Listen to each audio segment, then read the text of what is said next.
There's a recent study published by the Pew Research Center that shows that actually religious hostility had reached a 6-year high in 2012.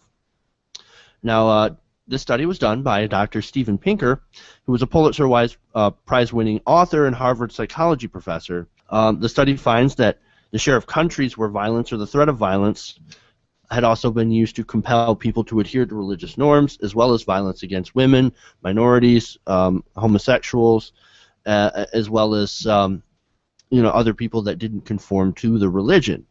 And a surprising part of this study is actually Christians and Muslims, who actually comprise more than half of the global population, were actually harassed at a larger amount than any other religious group, which was actually a really, really surprising finding for me. Now, getting into some of the numbers, according to the Pew Research Center, a third of the 198 countries and territories included in the study had high religious hostilities in 2012. Now, I want to ask, of course, one of my questions is, do you think that has to do a lot with the Arab Spring? We need a Cenk Uygur soundbite of him screaming, "Of course," yes. right now. There's no better time for that. I'm sorry to interrupt. Go ahead, man. No, so religious hostility in these countries had gone up 29% from 2011 and 20% as of mid-2007. Now, religious hostilities had actually increased in every major region of the world except for the United States, which is kind of amazing. And it points out in this article that, yes, it was the most dramatic increases were caused by the Arab Spring. Now, actually, I want to go into what you guys think about this already, because I know that Jordan here is you're a pastor, correct? Sure, it's fair to say yes. Yeah, I studied biblical studies and Christian theology in college. Served as a pastor. I'm a Sunday school teacher now. So yeah, that's a fair thing to say. So I wanted to get your opinion on this. May I have your permission to let Sean get a word in first while I kind of compose what I want to say here? Thank you so much. Well, I to be honest, I was surprised by the study until I realized it was a worldwide study, because a lot of the violence, in America and in most of the world, as previously stated, is going down. But we're very U.S. centric in this country, so a lot of violence is going down. The question I have is about the methodology. The Christians and Muslims who said that they were the most victimized, were they self-reporting? Sean, that's not what's going on here. Sorry to interrupt. This isn't a self-reporting survey. This is a study of and this is kind of where I was wanting to go. One of the things I wanted to talk about, but this is not to give away the queen for my argument here. It's a study of government restrictions and whatnot and actions that were passed and taken, as well as social hostilities like violent acts, deaths, stuff like that. So it's a collection of data. It's not a survey of do you feel like you were harassed. But anyway, go on. Okay, that's fair. But as far as the religious violence increasing, we see that it sounds, it's one of those things that sounds like it's true that doesn't actually turn out to be false.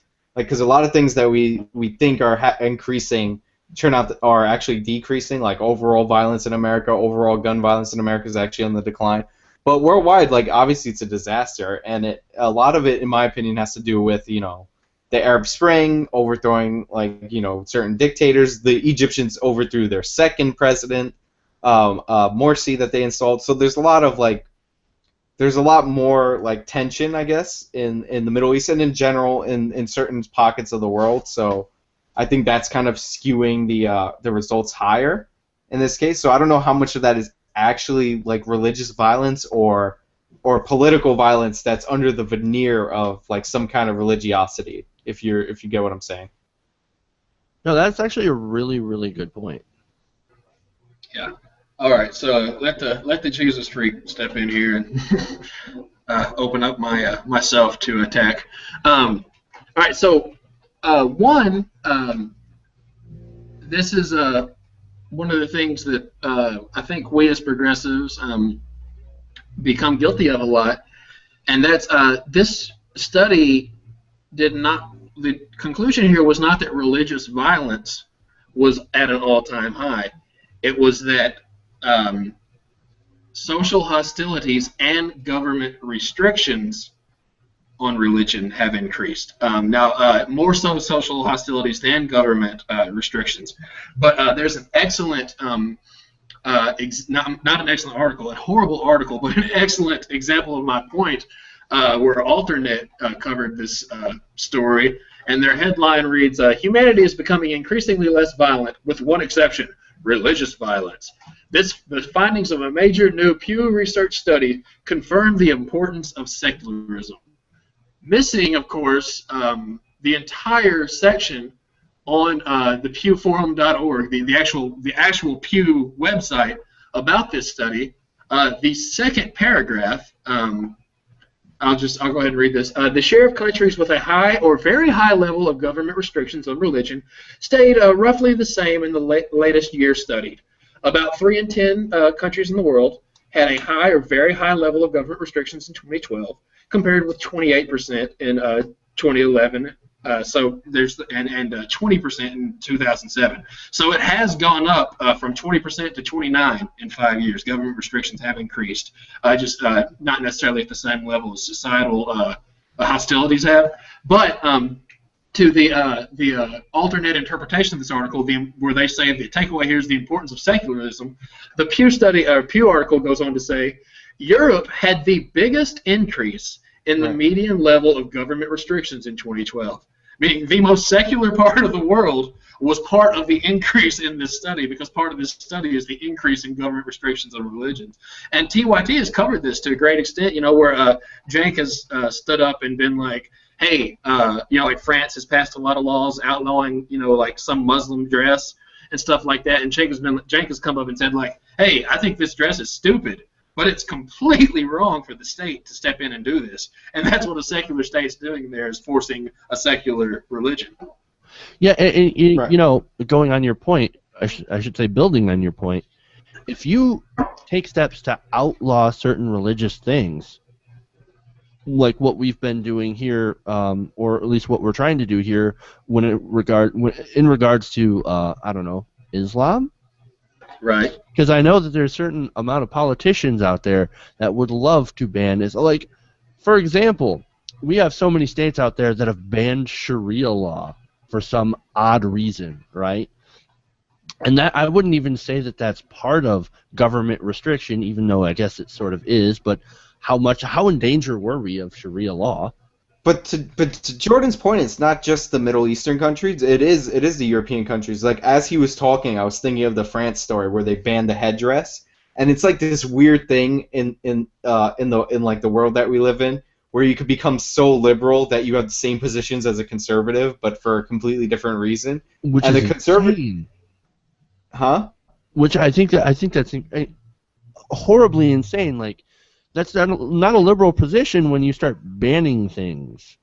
Well, I mean, the super conservative position is, oh, you don't know what's under there. Like, they could be carrying a weapon, or like whatever the ridiculous thing that the extreme right wing says. But the liberal thing is like, oh, you're demeaning women by having them wear this, so they can't wear this anymore, and it could be a safety issue. And like, it's like this crazy thing, and it's like a phenomenon in Europe now that it's a lot of countries that are passing laws like that.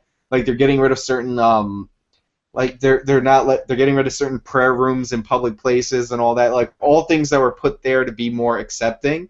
But then they're like, oh, well, we shouldn't be supporting their religion, so we get that out of there. So there's a lot more government hostility toward religion. And we also got to remember the countries that like Egypt and Libya and Syria, like the rebels that are overthrowing the government, like aren't as hostile, aren't as kind to the non-Muslim populations in those countries as the secular dictators were. So like, we're seeing like good things that turn into bad things because everything is kind of all mixed up in the Middle East, and that's part of the reason why the amount of laws against, or the amount of religious restrictions via law are going up. And like, there's countries like India that have like the same issues, like they're hating on Muslims more and more. So. And notice, of course, who really didn't have any sort of increase in violence or an increase in or a total increase, I should say, in, well, maybe significant is a better word. Yeah. We didn't have a significant increase in basically government against religion here in America, and of course you don't have that increase in religious violence. The only thing that's increased here in America is some of those people on, the conservative Christians on the right wing saying that, oh my goodness, I'm being oppressed because you want to put up your own monument here in our state capital where we traditionally had our monument. Our monument. Religious rhetoric in America has definitely increased, but actual violence hasn't. And I think part of that has to do with the fact that we are a secular state. We have no state religion. So but we're also one free party to practice our religions as well if we choose that to. Too. And I think that's really important. Clearly, as the religious person on the panel, obviously I believe that. But that's why.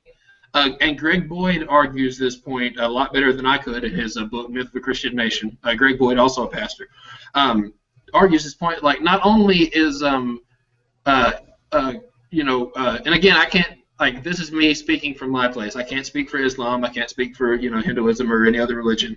I can speak for Christianity and what Christianity teaches. Not only is that bad for the state, but it's incredibly bad for the church.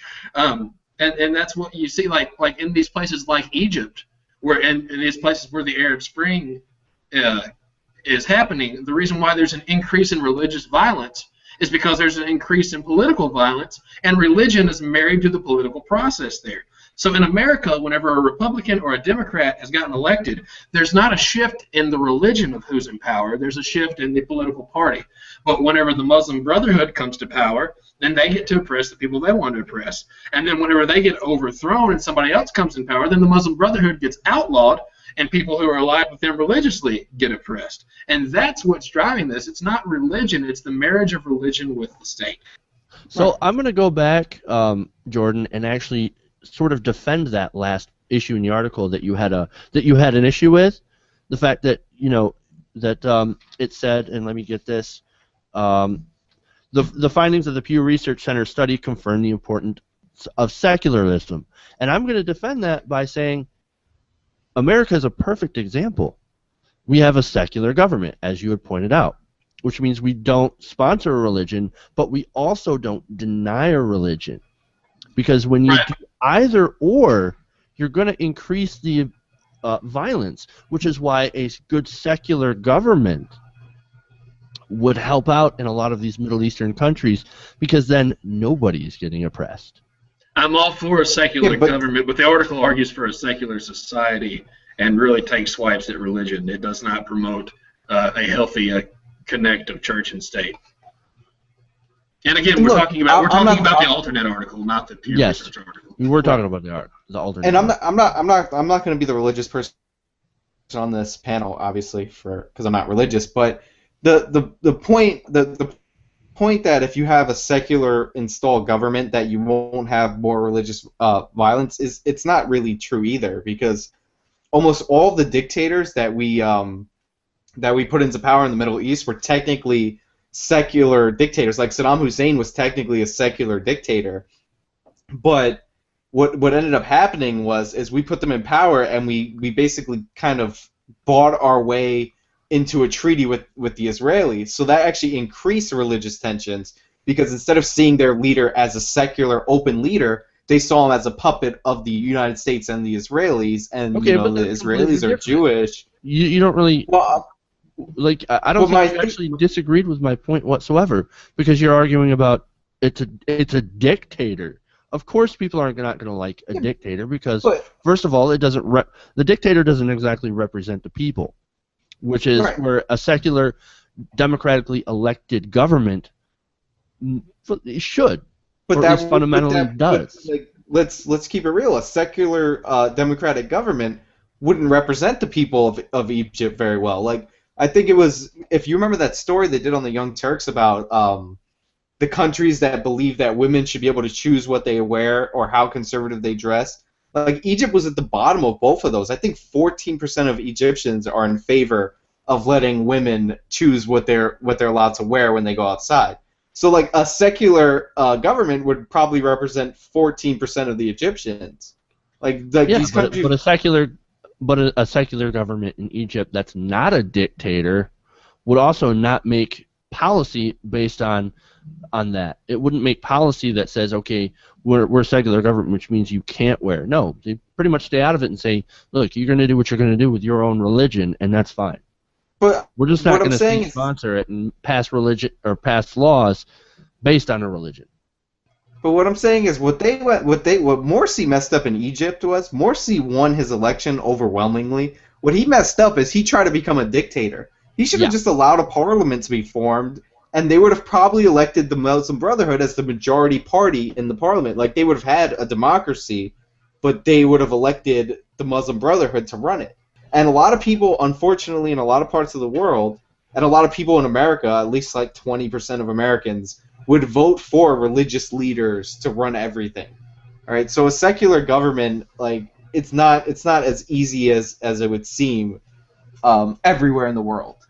And again, Jeff, if I could just jump in and kind of shift gears to what we were talking about again, I've been, while you guys were talking, I've been reading over the alternate article, and it definitely doesn't argue for that kind of nuanced position that you and I both agree on, that secular governments are great as long as they, it's secular in the sense of separation between church and state, not secular in the sense of state being anti-religion. But the alternate article, like I say, the headline is clear. And this is, I think, what the general, what your Fox News equivalent liberal is going to take away from this, and the way they're going to use this to reaffirm their own presuppositions, is that humanity is becoming increasingly less violent, with one exception: religious violence. Like that's the headline of the article. This isn't about a nuanced position arguing for the state's role in religion. This is saying that religion is increasing violence, everyone else is getting better. Well, and the obvious example of why that's BS, if you want to say, well, over the last century, violence has gone down except for religious violence, then you look at World War I. So your major players in World War I are Germany, Christian nation; England, Christian nation; France, Christian nation. One of the bloodiest wars of all time. And if religion had stepped in, if true Christian religion had stepped in, and these people had said, I will not kill my brother in Christ in the name of Caesar, World War I doesn't happen. But instead what you have is a state war where people are more aligned with the English flag, with the British flag, the French flag, or the German flag than they are with the cross of Christ, and they kill each other by the millions. That's this. I think we as progressives, and obviously me as a religious progressive, I'm kind of not in the majority here, but we have a tendency when it comes to certain issues, whether it's GMOs, to disregard science, and when it's stuff like this, to disregard reason and data, and which is the same thing we accuse conservatives of doing.